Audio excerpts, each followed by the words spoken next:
Welcome to today's episode of Heart of the Hustle. I am here with Henry Morales of Stonehollow Homes. He has an amazing new community called Creekview Meadows. It's up in Pilot Point, which is the northern side of the DFW area, but they have Celina schools. So that area is growing like gangbusters. We hang out and do content for you, for your social media pretty regularly. And it's amazing. Every time I drive up there, it's like buildings that weren't there 3 weeks earlier.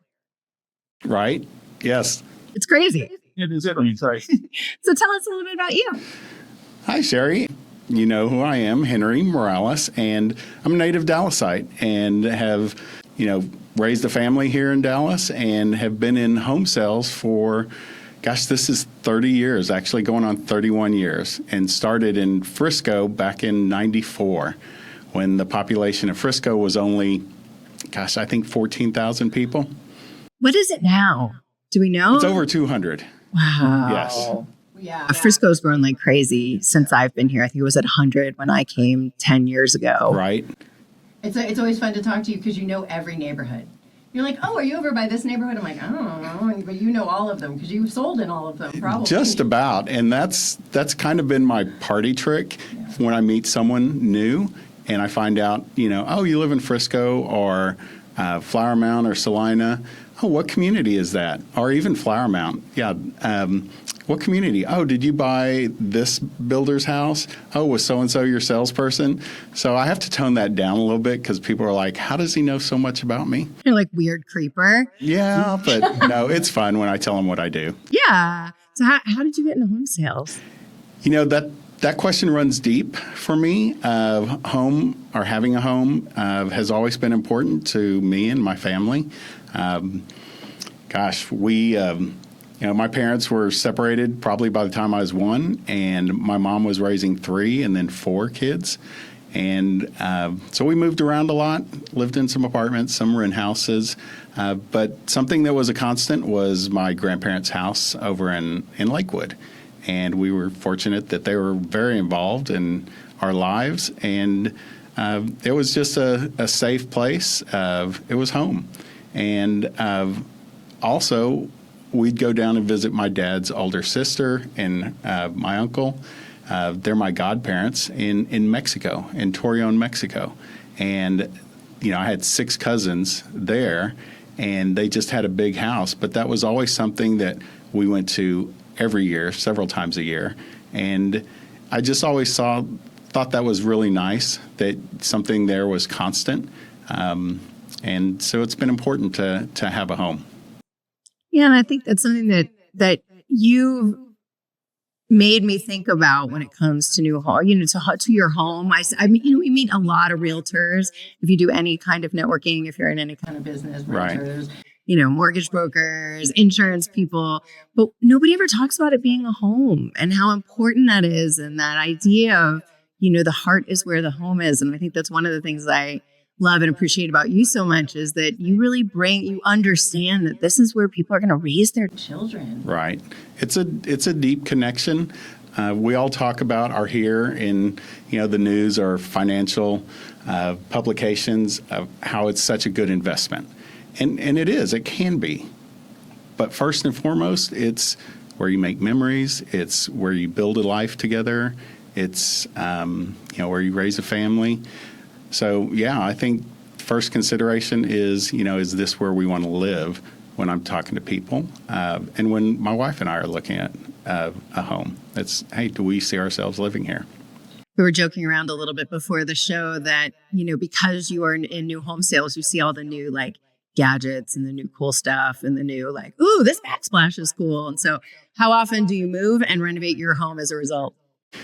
So my wife and I, since we've been married, I think have lived in 5 different houses, remodeled 2, built 2, and we've been in this last house for 7 years.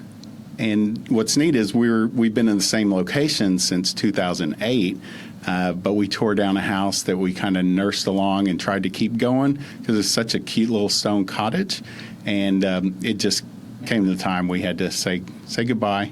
But we're still in the same location. So we've been in this location since 2008.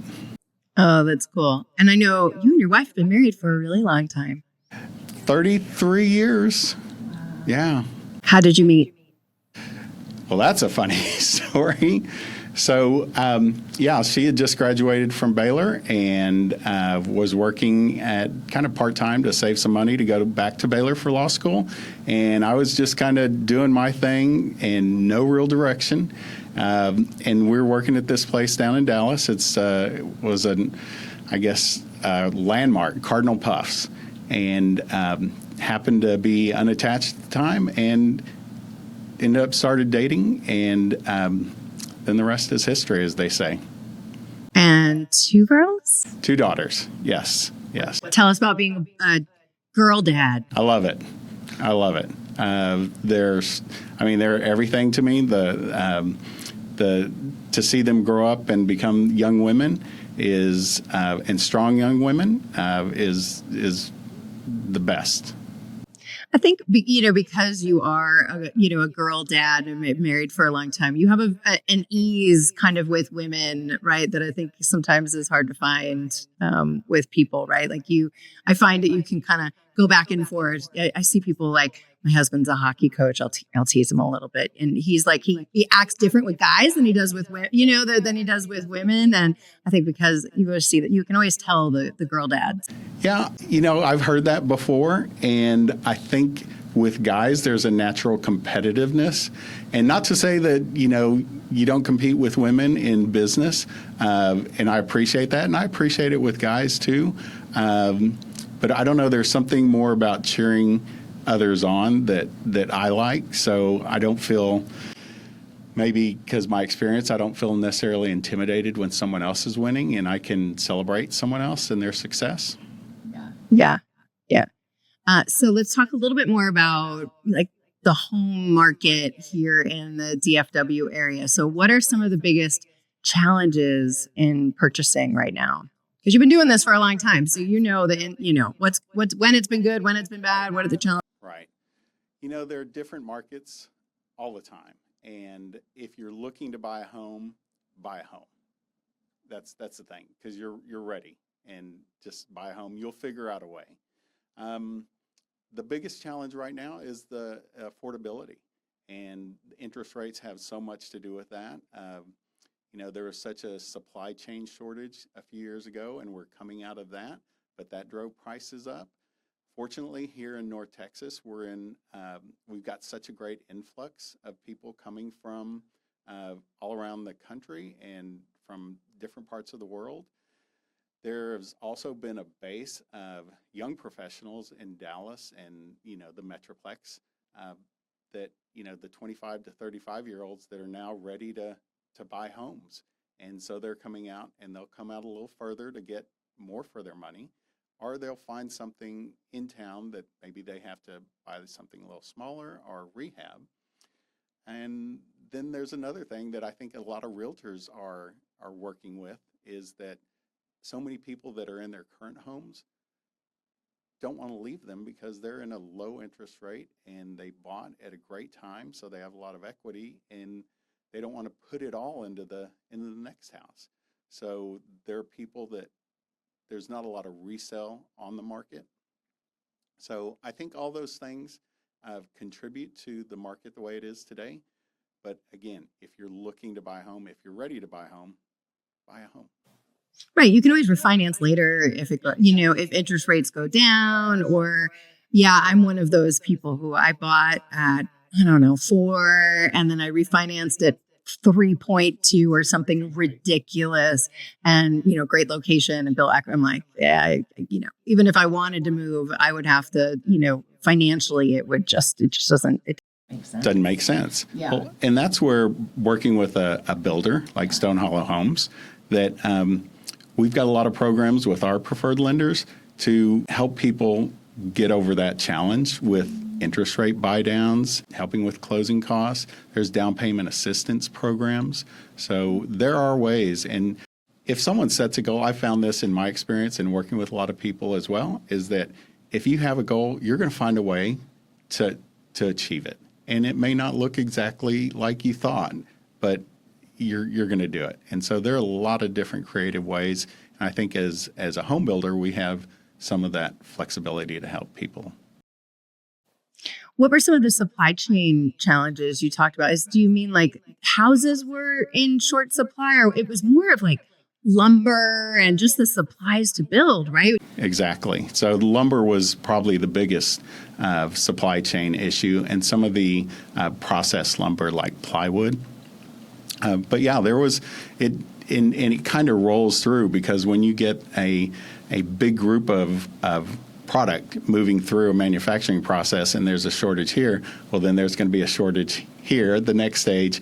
But yeah, that was probably the biggest thing with lumber. But like I said, the industry has been moving out of it, and prices are regulating some, and that's allowing us to do the other things like the interest rate buy downs.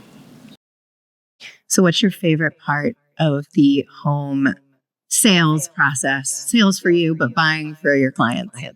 Wow, the favorite part, it's when you close on a home. That's the best. But it's also the excitement of getting to know someone and helping them through the process. And some people come in and they know exactly what they want. So if there's something you can add to that maybe they didn't know, that's always a little win for me. And helping someone, when you see them walk into a room and know that that's the house for them. So there's steps along the way, and again, I always try and turn it back to them and not share too many of my stories or my experience, because everyone has a different experience. But it's nice to get to know people along the way and then see them, moving into their home. Yeah. One of the things I loved about buying, I built a home about 10 years ago, and it was so fun because I got to pick out all the stuff. Like you get to pick out the carpets, and I know that in your model, there's like the whole upstairs, like the media room is like a big. So what are the things that people can pick when they buy a home? Because I think that's so much easier than having renovated the home I'm in now. It was so much easier to just be like, I sat down one day, picked out everything, and the whole house was perfect. Well, yeah, so at Stonehollow Homes, and every builder is going to have a different process. Some builders just have packages where it's already picked for you. The home's already started on the home site, and it's coming with these colors. And for some people, that's great because they don't want to think about it. And at Stonehollow Homes, we're going to have everything here at the model. So it's when you come to the model to buy your home, you'll come there to meet with your construction manager. You'll come there to do your selections. You even come to do your closing at the end of the process. So you're familiar with the location. So yeah, we have great selections, but we're not just where you're going to be overwhelmed. And people love to pick from their brick and exterior paint colors to the stone that's on the house or on the fireplace, their countertops, their flooring, their wall tile, everything. So I think part of my job is to help them get through that process without feeling too overwhelmed. But there's still a lot of choices. Yeah. Yeah. Do you ever, I guess you have what are called spec homes too, right? Which are ones that are already built. So if somebody's like, this is too much for me, I want you to just go somewhere where you've already picked all the stuff. Part of a builder's plan is to have homes that are quick move-in inventory, or spec homes, if you will. So people are relocating. We get a lot of people coming in, or they just sold their home, so they need something ready. And yeah, you might still have a choice here or there, but it's really limited. How long does it take? So if we said like, okay, we want to be on this lot and I'll pick out all my stuff, how long does it take until you move in? Typically in today's market, we're looking at 6 to 7 months from time of contract to signing and moving in your home. That's good. It's not bad. It's pretty good. I know we just went and stayed in an apartment. Right. Yeah. Right. And it was pretty close enough that I could go and check on the, on the stuff and learn the town and go down and check on building and, along the way. So it's not that long. Building a home is educational because you get to learn a new area, but also see some of the things behind the wall and the processes that you may not have known about or you knew a little bit about. And that's part of my construction manager's job and my job. Our role is we'll educate you along the way. And you do a lot to educate realtors as well on what that looks like so that they can help with their clients, right? Understand. Involved, right? Absolutely. If we can help realtors with construction classes, with information on the neighborhood or the growth in the city, City of Celina has a great map that I share with realtors and customers that it's just amazing when you see it all in one map instead of just telling people about stuff. So there are a lot of resources out there that as a new home sales manager that I try and provide to clients, and realtors are clients. Because you're in Pilot Point, which is right next to Celina. So if you're in Dallas, you go straight north on the Dallas North Tollway. And it's crazy because right above, I guess it's like 380 in Prosper, the tollway ends, but they're building it. And so it's crazy because there's like nothing as far as the eye can see for a little bit, not for long, but for a little bit. And then there's just this giant highway going in the middle. And it's really neat, but you're right on that extension. Yes. So we're about 4 miles west of the Dallas North Tollway extension, which is great, easy access. I kind of joke that my memoir is going to be working at the end of the tollway, because when I started selling homes in 1994, it was at the end of the tollway. The tollway ended at maybe Legacy, and so then I was driving up to Lebanon Road in Frisco. And shout out to Syntex, where I got my start. I'm right on Lebanon, and the tollway. I won't say anymore for any of you weird stalkers who want to. Is there a salesperson? No. I know. I know. Okay, so you were telling me about an open house that you had for realtors recently, and you were telling me how you use your very unique skill, that you actually teach classes on this unique skill. So tell us about it and give us a little bit of primer on how you do what you do, because I'm horrible at it. So I have to honor my mother with this, because she was a professional waitress, and she got a lot of people asking for her. And there are times where she worked 2 or 3 jobs at a time. But I would see she had a notebook, just a little notebook, and she would write notes down to help remember her clients and their names. And I've learned in sales that remembering someone's name shows that you respect them, that you appreciate them. But I think it really goes back to my mom. And so I've always tried to remember people's names. And sometimes it comes easy. Sometimes I really have to work at it. And I had a sales manager that asked us to teach a class on something that we could do or were good at. And mine was remembering names. And so there have been a few times where I'll have a function, and it just happened at our open house that we had this month in Creekview Meadows. And we had about 30 realtors attend, which was great. I appreciate all the support. And so I started out and thanking, a couple of realtors by name, and kind of told them that, it's one of the things I do is I'm good at remembering names. And once you get started and kind of, tell people that, then you can't stop. And fortunately, I did remember everyone's name and made it through. But that's something that I don't know. I guess that I focused on and can remember names.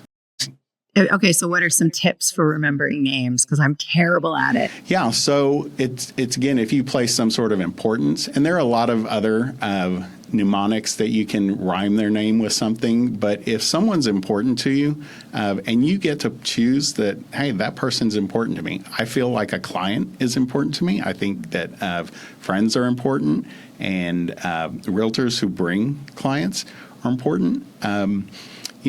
Even someone how many movie stars or pop stars do you know their name when you see them? You've never met that person, but you place some degree of importance or value on that person. So really it starts with that. And then if you're trying to remember names, don't say I'm horrible at remembering names. Say I'm one of the things I'm working on is to remember people's names. Because how often do you hear the name and then it goes out, and just say, could you tell me your name again? I'm trying to remember people's names. How do you spell that name? I have clients from all over the world, and I really take time. And a lot of times they'll just give a shortened version after they've told me the full name. And I'll say, well, no, tell me that again. How do you spell it? And then 5 minutes later or 10 minutes later, when we're somewhere else and I'm using their name, they're like, oh, you remembered our name. And I think people appreciate it. They do. They do. Absolutely. Absolutely. So I'm working on getting to remember people's names. Not that I'm bad at it. Always ask. People would rather, go ahead and ask. Tell me your name again.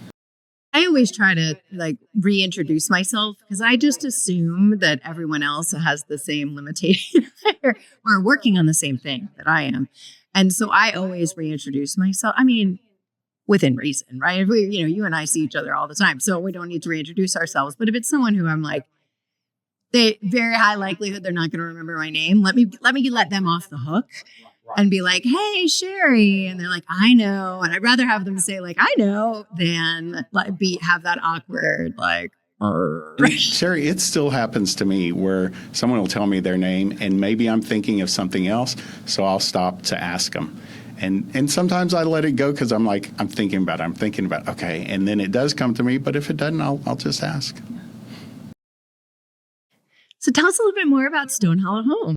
So Stonehollow Homes we're in our 15th year, and it's a family-owned business, and we're probably the builder that you hadn't heard of because we've focused on developing a lot of our own communities, and in the last 5 years, working with larger builders.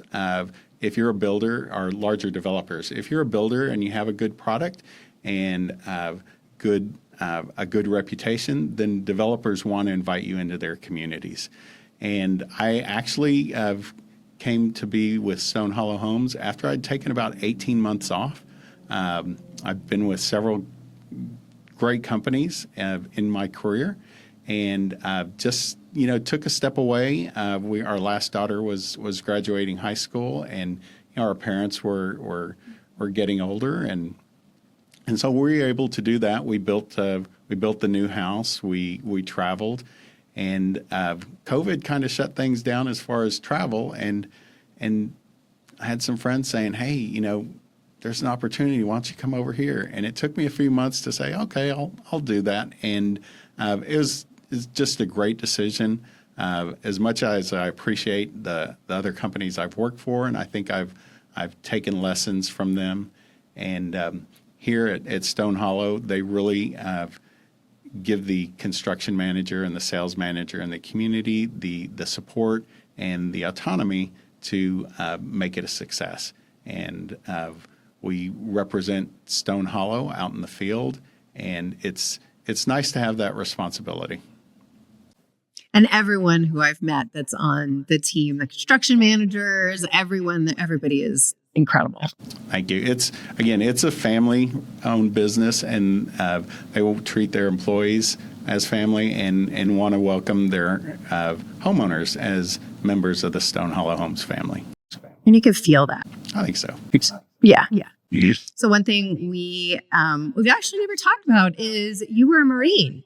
Yes, I think the phrase is once a Marine, always a Marine. Yeah, you corrected me earlier. Yeah, I love that. I never heard that before. I love that. Yes, and we had my mother's brothers were both Vietnam Marines, and so as young kids, we always looked up to them in awe. And my older brother, I have two older brothers that are twins, and they're just 15 months older than I am. And one went into the Marines and entered the reserves, and then went active duty. And then I went in a year.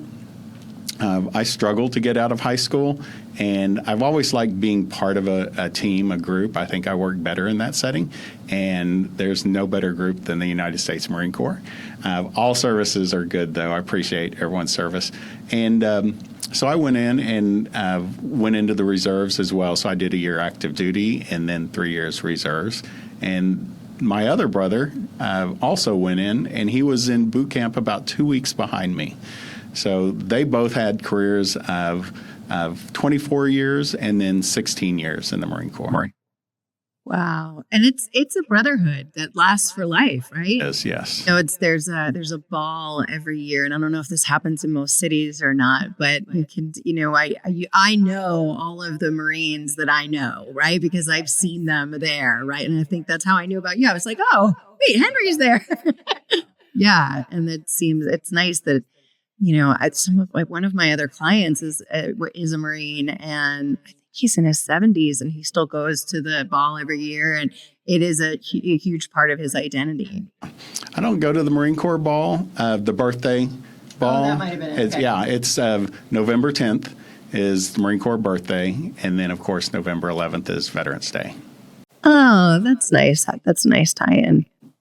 So tell me a little bit more about Pilot Point and Celina, and it's unreal. We were talking just a little bit earlier about the growth that's happening there, but for somebody who is maybe a little further south, it feels like the end of the world, but there's all sorts of things coming up, right? There's Universal Studios. Tell us what's happening up in that area of the world, because it's going to be huge before too long.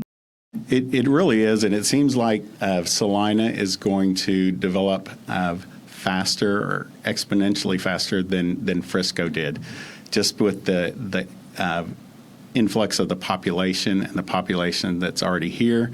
People that lived in Frisco for 20 plus years that see, oh, this looks familiar, so they're going to come up and let the wave or the wave or the tide raise their values and equity. But yeah, so there's what's the phrase? Retail follows the rooftops. So there are a lot of rooftops up in Celina and in Pilot Point. And so now what we're seeing is the roads starting to get developed. Like we talked about the tollway extension, they're working on that north of 380. There's another road that's the corridor to Pilot Point. That's FM 1385. And from where it connects to Highway 380, they're going to be going north into Pilot Point, and that eventually will be a 6-lane road. So think of like a Preston Road. And Pilot Point has so many properties, new developments coming on that people see the tollway and they see prosperous Celina. Pilot Point's right there. And it's kind of exciting because they also have a nice little square downtown. And one of the neat things they do several neat things, but one of the neat things they do is the Bonnie and Clyde days in October. And there's a bank in the square that was actually in the film with Warren Beatty and Faye Dunaway. And so they do a reenactment every year. And it's just a great event for families to come out, and they have classic cars. They have people dressed up as Bonnie and Clyde. So it's kind of a neat thing. And I did a post about it this last year, and I'm going to do something every year. Hopefully we'll get some realtors involved. And then the lake. Yeah, so Lake Ray Roberts, it's a gem over there in Denton County. And we also have 2 other lakes, of course, Lake Louisville to the south, and then Texoma, but that's a little bit further. But just about 20 miles west of us is Lake Ray Roberts. And that's great campsites, great, you can rent pontoon boats, party boats, take your own boat out there. There's marinas. But yeah, there's so much natural outdoor activities that you can do in Celina and Pilot Point. And there's another thing in Pilot Point, there's a tulip farm. And so they have a tulip festival. And that's coming up next month. We're going. Yeah. But I help Henry to create content. And so we're going to the Tulip Festival to help create some content together. I'm so excited. I love tulips. Yeah, they're beautiful. Yeah. But there's also all the retail is already going, right? So I saw the HEB. Yes. That's kind of right near the intersection of your main road and the Dallas North Tollway. That seems to be coming online. There's a huge Methodist Medical Center. Yes. Right down the street. What else is going in? So really all the usual suspects of all the retail. So the HEB off the Tollway and Frontier is under construction, close to completion. But coming up that 1385, there's an HEB at 380 and 428. So that's about 5 miles from our community. There's a new Costco at 1385 and 380 that's getting ready to open, I'd say, in March.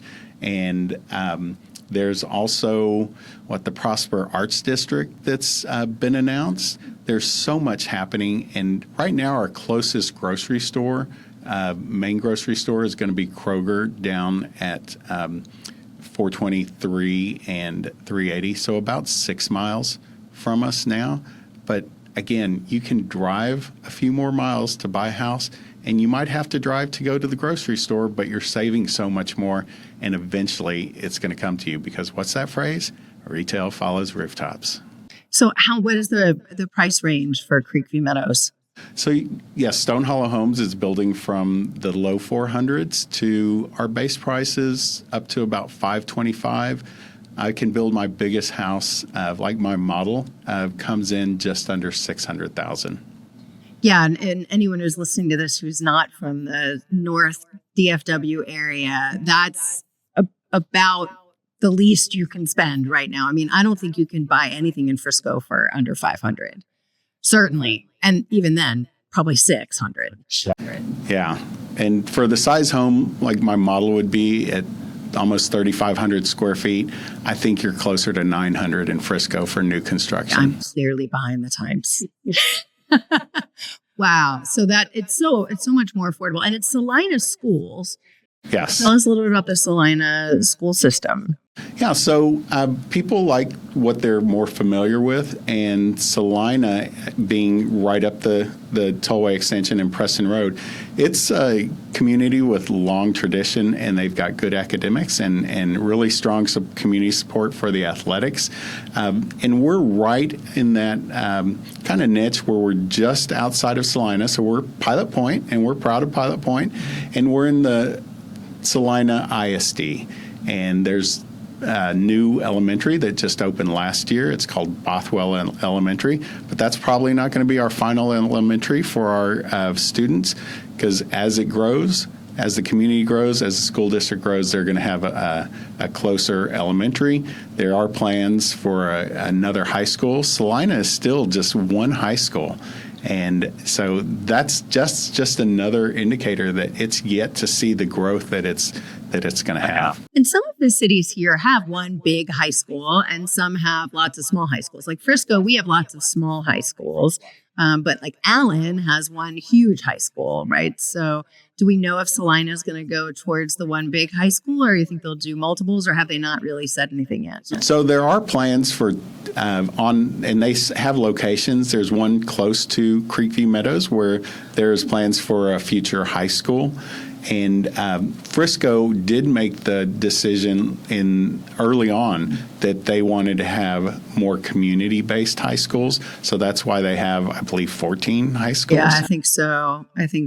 It's for us. It's actually the reason why we went to Frisco, because we wanted small schools, because we both came from smaller schools. Right, I had 300 people in my graduating class, and so we wanted something that's a little bit smaller, but there's something to be said for those big schools. So it sounds like Celina is going maybe somewhere in the middle of like bigger high schools, but not the big everybody in one place. Right.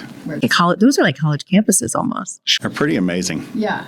Oh, the other thing I was going to ask you is just more about, like, I feel like we've gone and looked at downtown Celina, and there's so many new restaurants everywhere, right? The Silos in Celina is opening here soon. There's that new place that we went to, that Italian deli. Yes, Mangiano's. Yeah. There's Tenders. Is that the original Tenders down there? That's the original location for Change Your Life Barbecue at Tender Smokehouse. Good. We go there all the time for the Little Elm Chamber, because there's one in Little Elm that's really good. And then there's Toasted Walnut, which is our favorite.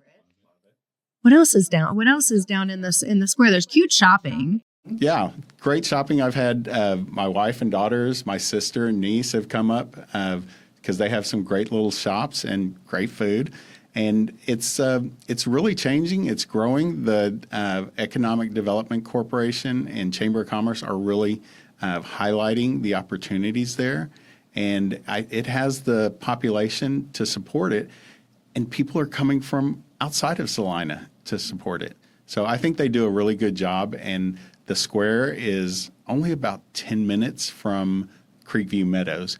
And so a lot of stuff that I do is geared towards that, just because it ties in with the schools as well. Well, thank you for being on Heart of the Hustle. Oh, thank you. So we loved having you here today.